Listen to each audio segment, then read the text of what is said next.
Chairs No Waiting, episode number 142. Neal Brower interviews Jim Clark and Ken Beck, part 2. Two Chairs No Waiting is brought to you each week by the fine folks over at Weaver's Department Store. So drop by weaversdepartmentstore.com and pick up some of your favorite Mayberry things, man. Just go over there and look around and find things that you want other people to give you. Send them a note, tell you about it. Tell them about it, all right? weaversdepartmentstore.com. Two Chairs No Waiting is also brought to you by donations from listeners like you. The executive producer of episode number 141 is my lovely wife, Jan Newsome. Hello, everybody. I'm Allan Newsome, your host for Two Chairs No Waiting, and it is a pleasure to have you here again with me for this podcast episode.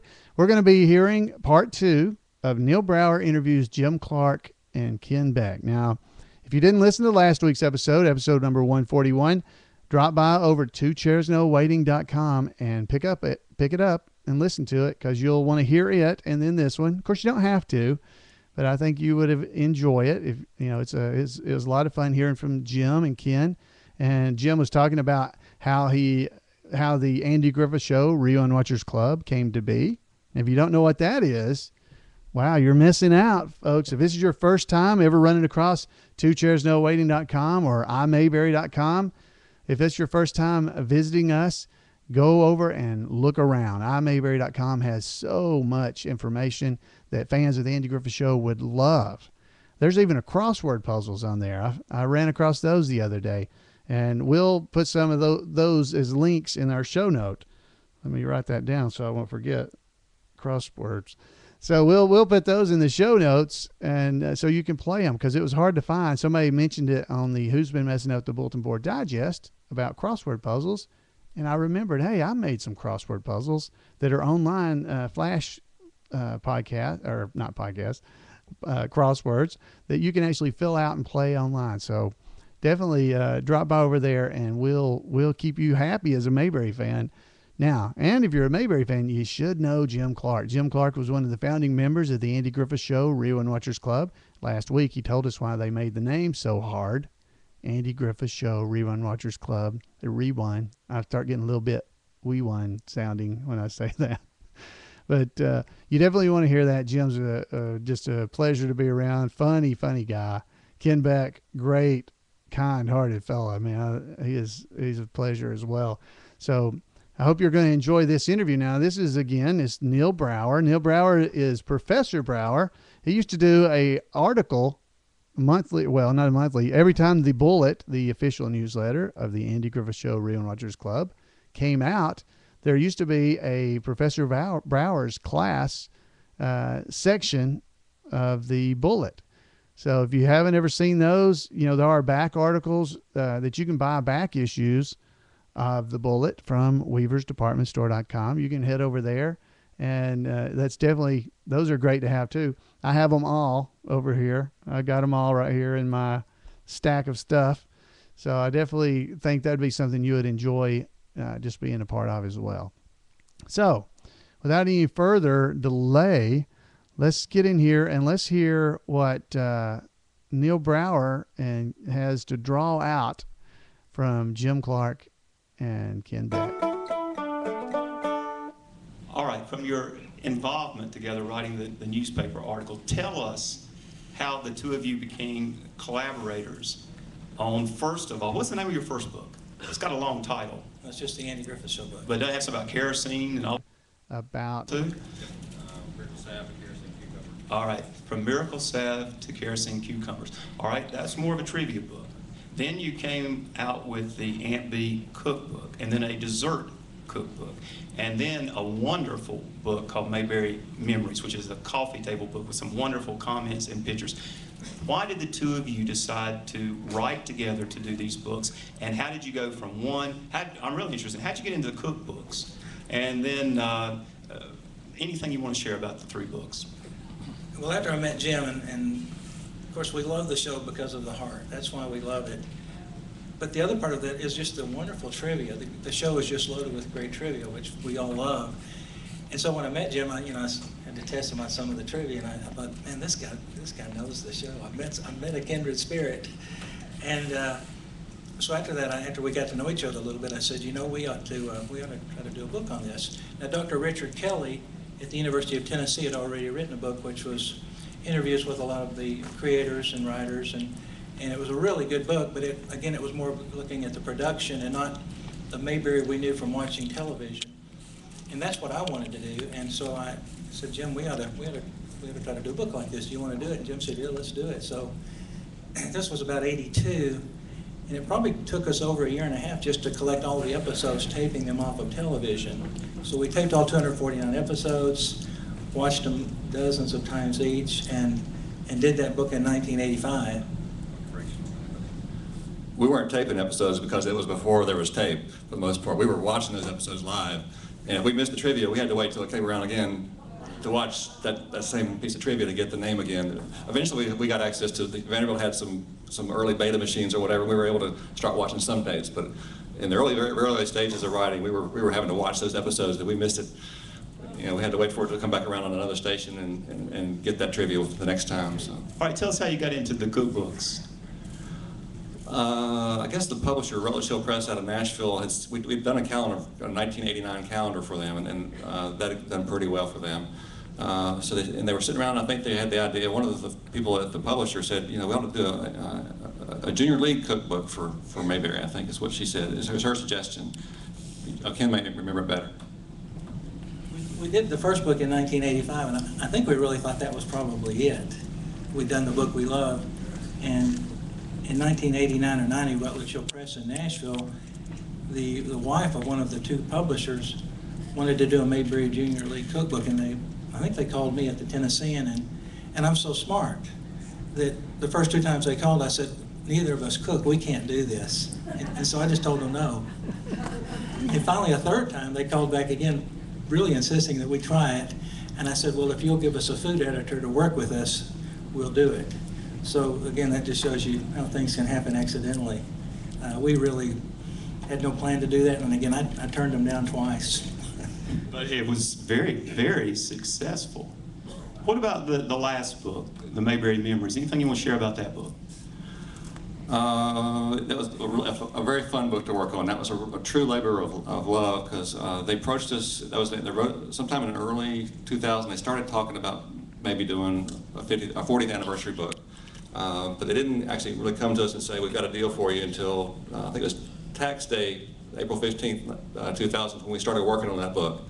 And we turned the manuscript in Memorial Day, so 6 weeks basically to write that one. So that was just around the clock, just unbelievable pace of work to get that one done. But it was, again, a great labor of love, and all the cast and writers all helped us. They all gave us quotes and pictures and all kinds of help with it, and this gave us a great response, because they were excited about it too. The show they loved was getting another tribute. But that was a very quick book, but one that was really probably our favorite book that we wrote, I bet. Is that your favorite, Ken, of the three or four? You know, I guess I still have a fondness for the first one, but that one is, again, just because by that time, when we wrote the first book, we really had not got to know any of the actors or cast or production crew, but by that time, and Jim especially had met a lot of them and interviewed them and had tapes. So again, we were just thrilled that, you know, we had gotten to know them and they shared these stories that we could then share in a book. Yes, because you know, again, I think that captures a lot of heart and soul and the real stories behind the people who created it. Well, it's a wonderful contribution to the Andy Griffith knowledge of the show. It really is. Two more questions. First one is for Jim, and then I have one question I want both of you to answer. Jim, where do you see the future of the club? What do you think it will be 5 years, 10 years from now? Where do you see it going? Where do you see this whole Love of Andy Griffith show going? I guess I still just see lots of trees. So I still can't see beyond what's right around me. But I do, you know, I was just thinking as we were watching the new housekeeper, you know, when we started the fan club, it was 4 of us trying to get dibs on one little TV in a fraternity house, you know, with a fairly small screen. And here now, you know, 31 years later, we're watching on a 10-foot screen with maybe 400 people. So that's kind of how, you know, I never would have envisioned that, so I don't know what it's going to be in 5 or 10 years, but it sure is fun. It also does seem like it's going more more of the communication is going with the technology as far as online with the internet and that kind of thing. But we still have we've had 1,359 chapters that have started. Most of those we're still in touch with them, or they are more or less active. It depends on the particular chapter, but so the chapters are still a very active part in all the events that we're doing. So I think that part will continue to grow. So, but I have no idea what's the next phase. This is my last question, and this is for both of you. I'd like for Ken to answer first. You've had a lot of experience meeting cast members, the ones behind the scenes, thinking about the show, writing about it. And I want you to think about this, what is your one best or most meaningful for you Mayberry memory? Probably when they made Return to Mayberry. Our book had just come out in the fall of '85, and they did Return to Mayberry in spring of '86. And so Jim and I were invited to come to the taping of that show outside of Santa Barbara. They no longer had the old lot. So Jim and I spent 3 days on the set of Return to Mayberry and just got to hang out with the cast and Bob Sweeney, who directed a lot of the first few seasons. And it was just unbelievably wonderful. Jim, what's your best memory? There's no way to. That would certainly be one of them. Gosh, there's just so many we had. I remember the first event we did with the cast member of any scale was with Howard Morris for Ernest T. Bass Day in Nashville, where he got the rock to the city. That was a pretty big event. We had Otis Campbell Day for Hal Smith came to Nashville, and that was another just one of those unbelievable experiences. The trip that you and Jim Balance and I took out to California to see Harvey and Everett and Aaron Rubin and Don Newsome. That was another great trip. There's just so many of them that you can't pick. It's like picking a favorite episode. I'm not going to do it. There's just too many, and I'm sure we hope to have many more just like that. But there's just so many great experiences you can have through the Andy Griffith Show, and this is one of them right here. It's just Mayberry Days and your lectures. I mean, they're tremendous. So well, I think that we all owe a tremendous debt to these two.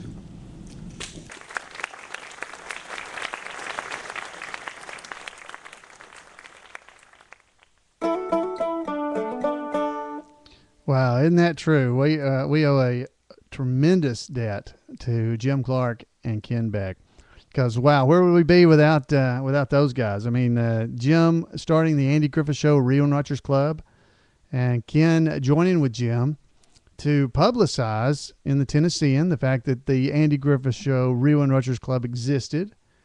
I mean, how would anybody ever have known it? They started this just at Vanderbilt University.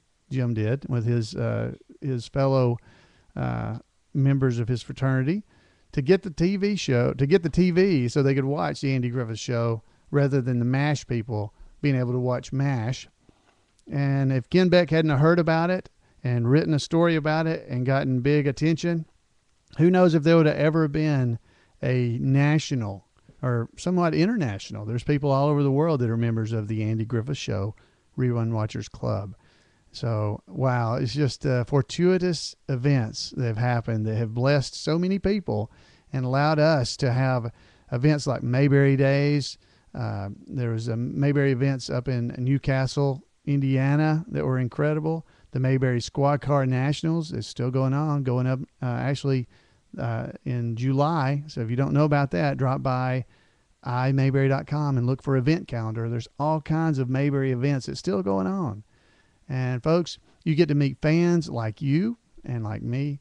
You get to meet each other. You get to sit around and talk. You do lines off the show. And I just tell you, it doesn't get too much better than that when you're throwing lines out there and, they get it just as quick as you do. And you say, something like this. Well, actually, Barney, I don't have a paper. See, we just talked it over like friends, and they shook hands, and that was that. They shook hands? You mean they didn't sign anything? No. Well, then the case still isn't closed. It's as open as it ever was. Folks, when you go to these Mayberry events, you'll find fans just like us that will say the first parts of those lines, and you've got to say the next one. Like, yeah, everybody always talks about the weather, but nobody does anything about it. Yeah, Calvin Coolidge said that. If I say that at an event, somebody's going to say, no, Floyd. No, Floyd. Calvin Coolidge didn't say that. He didn't? Well, who said that? Mark Twain said that. Are you sure you didn't get that from Calvin Cook? You'll have those kind of conversations rather than me talking to myself like I am now. But you'll have those conversations. Man, we owe Jim and Ken so much for that. And don't forget Neal. Neal's also contributed. He's Professor Brower. He has written a book, Mayberry 101. Great book with insights into episodes of The Andy Griffith Show. If you hadn't read that, great thing for a Mayberry fan. Drop by over at weaversdepartmentstore.com and pick up a copy. Pick up a copy of the Andy Griffith Show book. Some of these other books that, the Aunt Bee's cookbook, Aunt Bee's Delightful Desserts. They're almost out of those from what I was reading. So, folks, wow, there's so much out there that just is a joy for fans of the Andy Griffith Show. Now, folks, hey, I want to encourage you to drop by over at twocairsnowaiting.com. Drop by over there and check out our websites. If you go over there right now, it's currently in 2001, the summer here. So if you go by over there, if you scroll down, you'll see a button that says Take Our Survey. And you can click on it, and it's a survey about who's listening to our podcast, because I have no idea. Now, you don't have to fill out everything on the survey. There's things in there about how much you make and stuff like that. And if you don't fill that out, that's up to you. But it's randomized and not randomized. It's supposed to be anonymous, so nobody knows who filled out what. But it just gives us an idea of who's out there listening. So it'd be fun to know, and I'd enjoy knowing. So if you have a chance, just drop by over at twocairsnowaiting.com and fill out that survey. Now, while you're there, check out the Facebook links. They're there too. The Twitter, you can follow me on Twitter. You can become a fan on Facebook. Wow, there's so many ways for you guys to stay in touch with not only me, but with each other, because that's really what it's about, right? A community, Mayberry. We want to be a community, just like Mayberry. So drop by over at twocairsnowaiting.com and do some of those things. Subscribe to the podcast through iTunes or however you like to. That way you won't have to come and look for it every week. It'll come to you automatically by email or directly to your iPod through iTunes. You can do that. You can donate to the podcast. If you'd like to support the podcast and keep it going and help me pay for all the expenses that are associated, I'd appreciate it. And you can become an executive producer of an episode or more, depending on how much you donate. So anyway, folks, hey, I would love to hear from you, and I hope you guys have enjoyed this episode of Two Chairs No Waiting. I want to hear from you. Drop by twocairsnowaiting.com. Leave an email there on the show notes page, or leave a message, I should say. Send me an email at floyd@imayberry.com. That's floyd@imayberry.com. Or you can call me, which I would love to hear from you. It's 888-684-8415. You can drop me a voicemail. That's great. Fans here would like to hear from you as well, instead of just me talking. So, hey, I hope you are enjoying your summer, or whenever you're listening to it, whatever time of year it is. Hope you're enjoying yourself and having a little bit of fun here in Mayberry. So, folks, we'll see you guys next time on Two Chairs No Waiting, your Mayberry podcast. Bye, folks.